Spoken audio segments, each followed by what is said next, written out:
Hello Real Pros! Welcome back to my YouTube channel where every day is a good day to be real. This is Richard C, your real property expert.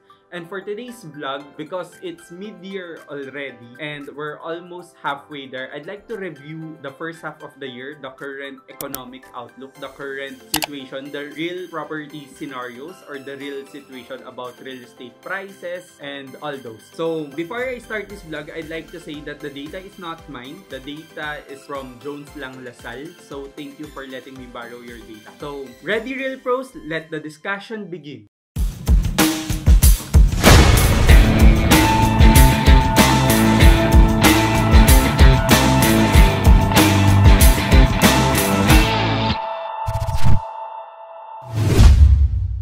So recently, I've been receiving a lot of messages on my social media telling me that a lot of people are distressed, no? They want to sell their property already, they want to flip their property, or they want someone to assume their property. And these properties are usually mga 1 to 2 years pa lang nila nabili. So it's not really ready for flipping. Kumbaga, hindi pa siya tinog to be able to sell the property. So tendency is you might lose money because transfer expenses are a bit more high, no? Or transfer expenses are higher than the earnings. So tendency is you will really lose the money. Why am I receiving a lot of messages that they cannot continue their properties anymore, or they don't really know what to do with the properties anymore? It's probably because they were misinformed the first time nung binili nila yung property. So right now, I'd like to talk about the current property scenarios in Metro Manila. So I'll break it down via city, and I'll talk about first the supply. Second is the rent prices, the current rent prices. Third is the vacancy rates. Fourth is the rental growth, and I'll talk about the current price growth, no, for RFO properties. Before I start, I'd like to break down this data. So this data is from mid-end to high-end properties. To classify them, a low-mid property is anywhere between 1.5 billion to 5 million. A mid-end property is between 5 million to 10 million, and an upper-mid property is from 10 million to 15 million, and a high-end property is above 15 million. So ang scope nito is between low-mid to high-mid properties. Okay, fact. Did you know that the condominium supply in Metro Manila, or yung total numbers of condominium sa entire Metro Manila, is 423,200 units? Yun ang current existing condominium supply sa Metro Manila. And there is an upcoming 96,300 units in the next 3 years. So that's the total supply ng condominium units sa Metro Manila. Yes, wala pa tayo sa million because yung mga tao feeling nila oversupply. And if you compare this with the population, no, or if you compare this to our population, which is 110 million, and residential housing backlog of 8 to 10 million, then if you look at it, hindi pa talaga tayo oversupply ng condominium unit. But then, of course, it's only affordable to the minority. When we're talking about like hypersupply, or we're talking about the bubble, you really have to categorize it. Depende sa category ng condominium, whether it's luxury, whether it's middle-end property. But right now, I'm just about to give you a general overview, so you know what to do with your property, so you know kung itutuloy nyo pa ba, so you can strategize your plan. Again, this is not to discourage you, but rather to give you the real scenario of the current property market here in the Philippines. So for our first Metro Manila city, we have Quezon City. So you have your Eastwood City, you have your Circulo Verde, you have Araneta City, you have your Vertis North, you have your Cloverleaf, and of course the other districts in Quezon City. So a lot of you do not know that Quezon City actually has the largest supply of condominium units in the entire Metro Manila because malawak din sakop niya. And this comprises about 21.7% of the entire condominium supply. So 21.7% is the supply for Quezon City. In terms of rental price, the current rental price for Quezon City can range anywhere between 10,000 pesos to 70,000 pesos. And the current vacancy rate for Quezon City is 2.5%. The rental growth of Quezon City year on year, so comparing it to last year and pre-pandemic, it's negative 5.2%. So bumaba siya in terms of the list price or in terms of the rental price. So medyo malaki yun. And of course, in terms of the RFO price or in terms of the selling price or the resale market, Quezon City right now is also negative 5.2%, lower yung prices niya. But then again, you have to remember that prices were quite speculative prior to the pandemic. So I think this is really in a correctional market, no? So our second city is Makati. Makati comprises of the Makati City Business District, Rockwell Center, Century City, and of course the Circuit Makati. So the residential condominium supply for Makati is 17.8%. The current rental price is anywhere between 15,000 pesos to as high as 240,000 pesos. The vacancy rate in Makati is 5%. This is for the reason that a lot of people who lives in condominiums in Makati pre-pandemic are there for work now. So they are not really permanent residents of Makati. Parang it's more of their communal housing, or it's more of their halfway home. That's the reason why when it was transition to work from home, lahat sila umalis rin na Makati. That's why Makati has a very high vacancy rate of 5%. And of course, in terms of the rental growth, the prices of rent is down by 9.2%. So it's negative 9.2% for Makati. In terms of the resale market for Makati City, it's negative 3.4%. No, so a lot of residential condominiums here are selling on a discount. I think it's still good given the pandemic. Anything lower than 5 to 10%, I think okay lang. Anything above 10% cheaper or 10% discount price, yun, medyo dun na tayo magkakaproblema. So, our next city in Metro Manila is Taguig. So, Taguig comprises of Bonifacio Global City, McKinley Hill, McKinley West, Arca South. Yan, those are the 4 main districts of Taguig. The supply in Taguig is 12.9% and majority of this one is from Fort Bonifacio. And the rental price for Taguig is anywhere between 10,500.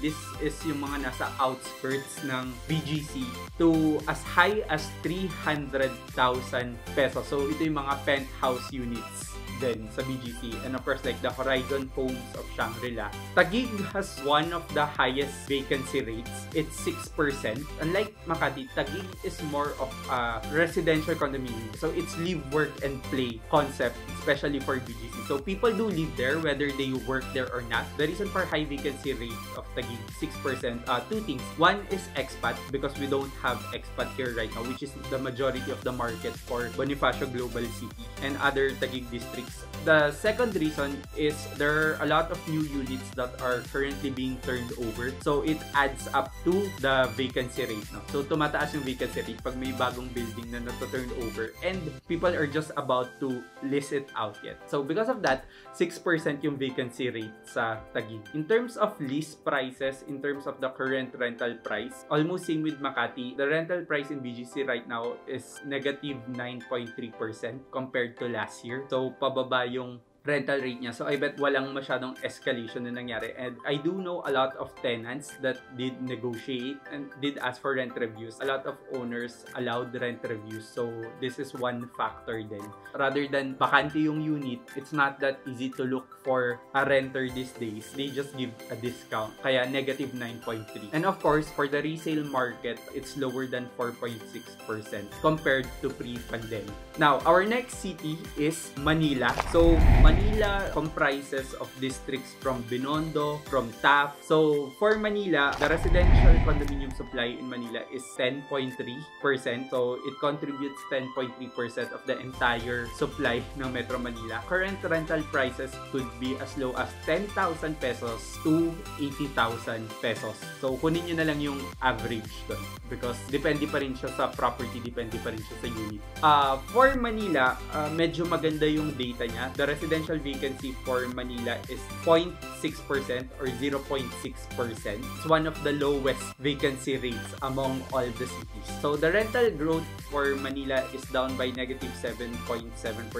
Ang nakikita ko dito, the reason why is because there's no student market right now, which is the majority of the market ng Manila, because a lot of the students are not renting condominiums or not using dormitels because it's online classes, so they don't really have to be here. So a lot of students are back in their provinces. So that's really a big market of Manila as a city. That's the reason why down ng negative 7.7% yung rent growth nila. But the good news is, RFO unit in Manila, the resale value is above 3.9%.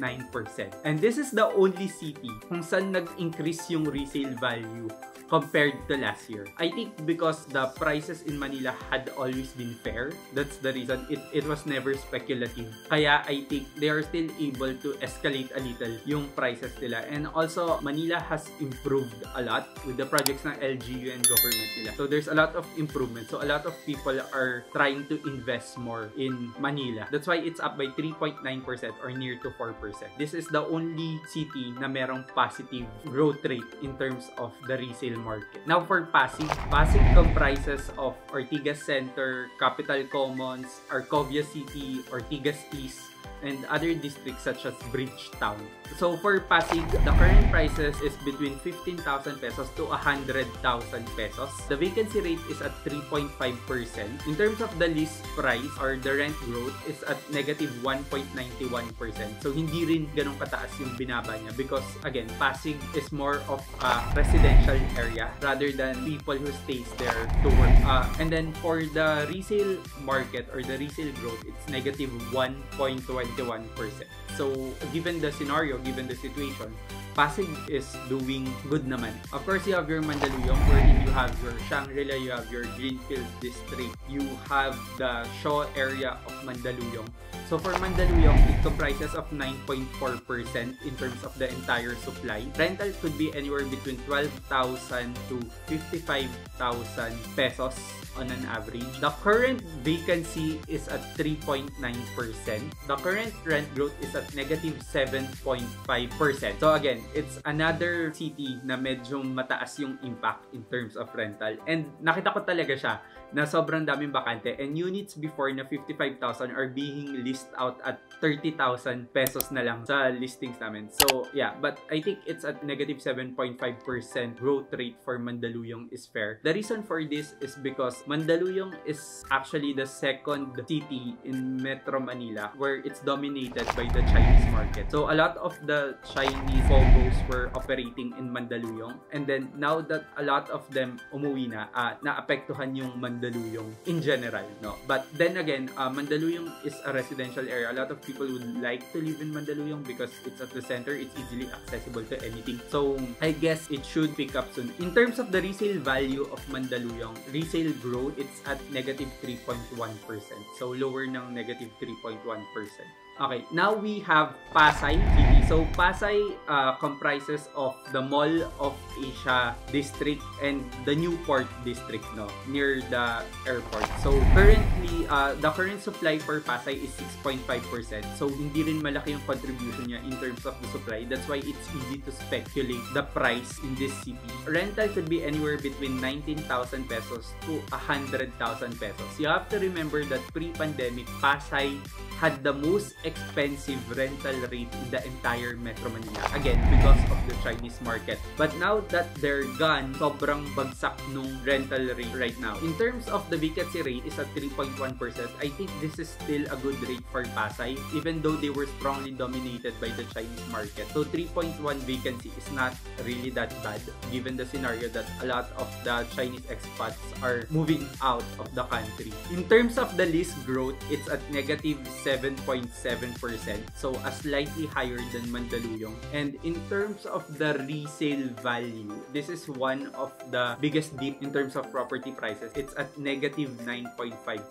But I think for Pasay, because we are only comparing the data pre-pandemic, but I think for Pasay, even though mag-dip siya ng negative 9.5%, I think investors here would still gain because prior to pandemic, yung increase niya was around 200%, 200 to 300% in value, no? Especially properties around MOA, you know, from 2.4 million properties to 7 million properties. So even though you have this huge drop in prices, which was expected because of speculative lang nga siya, I think it's still okay.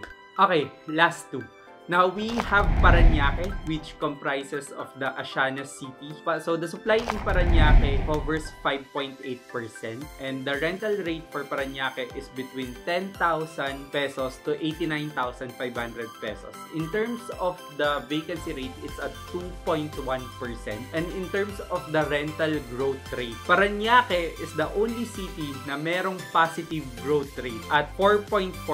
Yes, the growth rate in terms of rental is positive 4.4%, which is good. I think the reason behind this is a lot of people are looking for properties in the south, and it's a bit more affordable to live in Parañaque, no? And prices were never speculative. But in terms of the resale value, negative 4.9% pa rin siya in terms of the RFO resale value. And I think it's one of the hardest cities to flip properties for me. I think baka hindi ko lang sa expertise and opinion ko lang yun. And the last city is Muntinlupa City. So this comprises of district from Alabang and Madrigal Business Park, Philinvest, South Park District, and others. So the current supply for Muntinlupa is 3% lang ng total condominium supply. Rental could be anywhere between 14,000 to 150,000 pesos. In terms of vacancy, it has a vacancy rate of 5.7%. So the rental growth is at negative 9.7%. And in terms of the resale value, it's at negative 1.5%. But then again, Muntinlupa, especially Alabang area, it has not reached its full potential in terms of property investing. Okay, Real Pros, that's it. Thank you again for joining me. I hope helpful sa inyo tong data na to for you to strategize ko ano yung next move nyo in terms of property investing. Again, I'd like to say thank you to Jones Lang Lasal for the property market overview data, which I'm sure is very useful to everyone. So, Real Pros, this is the actual market scenario for the first half of the year. So, I hope it gets better. I'm sure it will with the rollout of the vaccine and with the opening of the economy. I'm sure it's all going to be fine. But then again, it's up to you to strategize, position wisely. For others, maybe it's time for you to buy the property. My only tip is if it's not meeting your goals, let's say for example, sa rental, below dun sa yield na hinahanap nyo, I think it's better to dispose your property because that's part of the asset management strategies, no? Or it's better to sell your property if it's not meeting yung required goals nyo. That's why it's important to have target when investing in real estate properties. So before I end, I'd like to give a shout out to Real Pro Mr. James and Miss Rian Correa. Thank you for investing with us. Thank you for letting us handle your property portfolio. Okay, so again, Real Pros, this is Richard C, your real property expert. Don't forget to follow me on my social media accounts. Don't forget to like, subscribe, so you will be notified for more videos just like this. Bye, Real Pros. See you next week.